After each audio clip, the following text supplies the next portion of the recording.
नमस्कार दोस्तों, आनंद समर्थम चैनल में आपका स्वागत है। मैं आनंद राठौर सर। पिछले क्लासेस में मैं आप लोगों को बताया था उड्डयन काल, ठीक है। टाइम ऑफ फ्लाइट, दूसरा रेंज बताया था, तीसरा मैक्सिमम टाइम बताया था, ठीक है।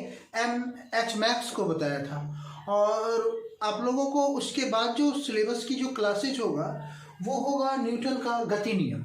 न्यूटन के गति नियम में आज मैं आप लोगों को न्यूटन का प्रथम गति नियम बताऊंगा। न्यूटन साहब ने, सर आइजैक न्यूटन साहब ने, वो अपनी पुस्तक प्रिंसिपिया में इस नियम को प्रतिपादन किए थे। और ये नियम नहीं बल्कि उसमें गति के संबंध में 3 नियम दिए थे। न्यूटन का वो तीनों नियम न्यूटन का प्रथम गति नियम, द्वितीय गति नियम और न्यूटन का तृतीय गति नियम के नाम से जाना गया। ठीक है, जिन्होंने प्रथम गति नियम में, ठीक, आप लोग लाइक शेयर और सब्सक्राइब करते जाइएगा।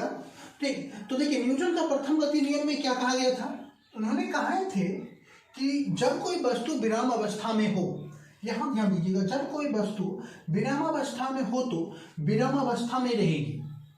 ठीक है, उन्होंने कहे थे कि विराम की वस्तुएं जो है विराम में ही रहेगी। यदि कोई वस्तु गति अवस्था में हो तो वो गति अवस्था में ही रहेगी। ठीक है, यदि गति की वस्तु गति अवस्था में ही रहेगी, जब तक कि उस पर कोई बाहरी बल, फोर्स वर्क ना करे, जब तक कि उस पर कोई बाहरी बल काम ना करे। जैसे कि आप यदि न्यूटन कह रहे हैं कि यदि कोई गाड़ी रुकी हुई है तो वो रुकी हुई ही रहेगी, यदि कोई गाड़ी चल रही है तो वो चलती ही रहेगी। ठीक है, जब तक कि उस पर कोई बाहरी फोर्स काम ना करे। एग्जाम्पल के लिए कोई ट्रेन है, ठीक है, ट्रेन अगर रुकी है तो न्यूटन साहब कह रहे हैं कि वो रुकी ही रहेगी। ठीक है, और वो चल नहीं सकती है। क्यों नहीं चलेगी? जब तक उस पर बाहरी फोर्स काम ना करे। जैसे कि इंजन को खींचना क्या कहलाएगा? उसका बाहरी बल कहलाएगा। ठीक है, जब कोई ट्रेन चल रही होती है तो वो चलती ही रहेगी। जैसे इंजन कोई चल रही है तो न्यूटन के गति के नियम के अनुसार वो इंजन चलती ही रहेगी, वो रुकेगी नहीं। ठीक है, जब तक उस पर कोई बाह्य बल काम ना करे। तो उस पर बाह्य बल जो काम करता है वो ब्रेक काम करता है, प्रेशर काम करता है। ठीक है, तो उसी तरह से यदि कोई वस्तुएं ढुलक रहा है, ठीक है, तो वो ढुलकती ही रहेगी। न्यूटन की गति नियम ये कहता है कि वो ढुलकती ही रहेगी। ठीक है, जब वो ढुलकता है तो ढुलकने के बाद एक स्थान से दूसरे स्थान तक जाता है तो वो उसके ऊपर भी कोई ना कोई एक बल काम करता है और वो बाह्य बल होता है। ठीक है, उसके बाद जैसे कि कोई फुटबॉल है, अगर फुटबॉल जमीन पे, एग्जाम्पल के लिए जैसे देख लीजिए, मान लेते हैं ये एक भूस्थल है, ठीक, यह भूमि है, ठीक, और इस भूमि पर घास फूस होगा, ठीक है, और इसमें जो है घर्षण होगा। ठीक, अब यहाँ पे एक फुटबॉल का खिलाड़ी है, ठीक, और ये फुटबॉल का गेंद जो है यहाँ पे रखा हुआ है, तो इसका मतलब ये अभी किस अवस्था में है? विराम अवस्था में है। ठीक, और जब विराम अवस्था में है तो न्यूटन साहब क्या बोले थे कि जब कोई वस्तु विराम में है तो वो विराम में ही रहेगी। अब यह इसको यदि गति में आना है, जब इसे गति में आना होगा तो इसके ऊपर हमें फोर्स लगाना पड़ेगा। इसके ऊपर हमें फोर्स लगाना पड़ेगा। जब हम इसके ऊपर फोर्स लगाएंगे तो कुछ समय के पश्चात ये अपने स्थान में परिवर्तन कर लेगा। यह वस्तु अपने स्थान में परिवर्तन कर लेगा और यहाँ आके स्टे हो जाएगा। यहाँ आकर जब ये रुक जाएगा, स्वतः जब रुक जाएगा, तो इसका क्या मतलब है? न्यूटन साहब ने बोले थे कि गति का जो वस्तु होगा वो गति में ही रहेगा। ठीक है, ये जो स्वतः रुक गया, इसका क्या मतलब है? इसका मतलब ये है कि जमीन जो है, भूमि जो है, यहाँ पे घर्षण बल काम करता है। ठीक, जैसे ही आप इसको आगे की ओर धकेल रहे हैं, ये आगे की ओर चल रहा है, तो जमीन जो है इसके विपरीत दिशा में बल लगाता है। आप कभी सीधे चल के देखिए जमीन पे, जब आप जमीन पे चलेंगे तो आपका पैर जैसे ही आगे की ओर बढ़ेगा तो आपका पैर, ठीक है, जैसे मान लेते हैं कि ये जो है जमीन है और ये आपका पैर है। ठीक है, जमीन और पैर जब आप आगे की ओर बढ़ाएंगे, इस तरह से जब आगे की ओर बढ़ाएंगे तो आप पाएंगे क्या? आपका पैर आगे बढ़ता है, लेकिन भूमि जो है वो आपको पीछे की ओर बल लगाता है।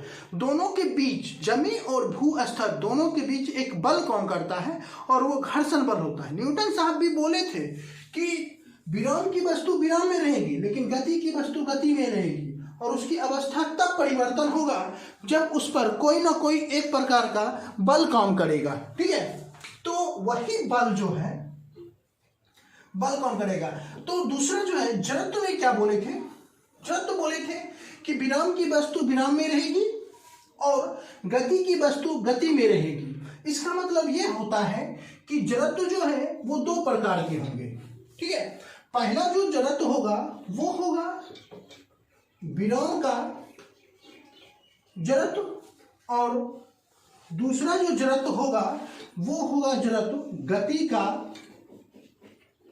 जड़त्व। ठीक, अब देखिए विराम का जड़त्व में, विराम के जड़त्व के कारण वस्तु जो है विरामावस्था में रहेगी और दूसरा गति के जड़त्व के कारण वस्तु गति अवस्था में रहेगी। ठीक, तो देखिए जड़त्व में दो प्रकार के होंगे, पहला विराम का जड़त्व, दूसरा गति का जड़त्व। विराम के जड़त्व के कारण वस्तु विराम अवस्था में रहेगी और गति के जड़त्व के कारण वस्तु गति अवस्था में रहेगी। ठीक है, तो दोनों अवस्था में रहेगी, तो इसका मतलब यह है कि न्यूटन का प्रथम गति नियम और जड़त्व का नियम लगभग बराबर है, तो न्यूटन का प्रथम गति नियम भी जड़त्व का नियम ही कहलाता है। ठीक है, न्यूटन का प्रथम गति नियम भी जड़त्व का नियम ही कहलाता है। जैसे जड़त्व से आप लोग अपने दैनिक जीवन में इसका उपयोग को अनुभव किए होंगे। जैसे कोई गाड़ी है, चल रही है, ठीक है, और वो गाड़ी, चलती हुई गाड़ी अचानक एकाएक रुक जाती है। ठीक है, जब चलती हुई गाड़ी अचानक एकाएक रुक जाती है तो उस पीरियड में होता क्या है, उस पीरियड में ये होता है कि आपका बॉडी भी मोशन में होता है और गाड़ी भी मोशन होता है। जब गाड़ी मोशन में होता है तो न्यूटन साहब बोले कि जब कोई वस्तु गति में है तो वो गति में ही रहेगी। ठीक है, तो इसका मतलब वो गति में ही रहेगी। जब उस पर ब्रेक लगा तो एक बाहरी बल लगा, जब ब्रेक लगा तो आपका बॉडी तो फिर भी मोशन में था ना, नहीं है। जैसे ही गाड़ी में ब्रेक लगा लेकिन आपके बॉडी में कोई ब्रेक नहीं लगा, इसी वजह से आप पीछे की ओर चले आते हैं।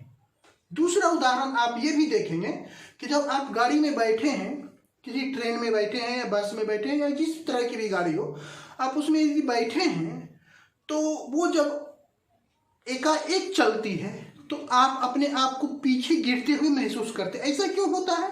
क्योंकि जब आप रुके होते हैं या गाड़ी रुकी होती है तो आपकी बॉडी भी विराम में होती है। तो न्यूटन साहब बोले थे कि विराम की चीज़ें विराम में ही रहेगी। जब वो चल जाती है, एकाएक चल जाती है, ठीक है, तो वो क्या होता है, जब गाड़ी तो एकाएक चल गई लेकिन आप जो बैठे थे उस पर विराम में ही थे, इसी वजह से आप पीछे की ओर फेंका जाते, नीचे की ओर चले जाते। उदाहरण के लिए कभी आप लड़कियन को देखे होंगे ना, लड़कन जब लड़कियन को चढ़ाता है, ठीक है, तो उसमें होता क्या है कि देखते हैं धरफर में आता है, अरे आओ ससुरी आओ, बैठ बैठ, ठीक है, आता है और उसको बैठाता है, देखता है कि कहीं इधर उधर है तो नहीं उसका कोई, ठीक है, और उसको बैठा के उड़ा देता है। जैसे ही उसको उड़ाता है तो आप देखते होंगे कि लड़कियन जो है उस पर फानती है, ऐसे फानी धराम से, ठीक है। जैसे ही उस पर फानी तो लड़कियन को लगता है कि विराम में ही रहेगा, लेकिन गाड़ी को जो है वो उड़ा देता है, गाड़ी आ जाता है गति में। पहले गाड़ी था विराम में, लड़कियन जब बैठी फिर भी थी विराम में, जब वो लड़कन जब उड़ा दिया तो समझ लो कि वो गति में आ गया, जिसके कारण लड़की पीछे की ओर गिर जाती है। ठीक है, तो ऐसा सिचुएशन देखने के लिए मिलता है और ये किससे प्रूव होता है?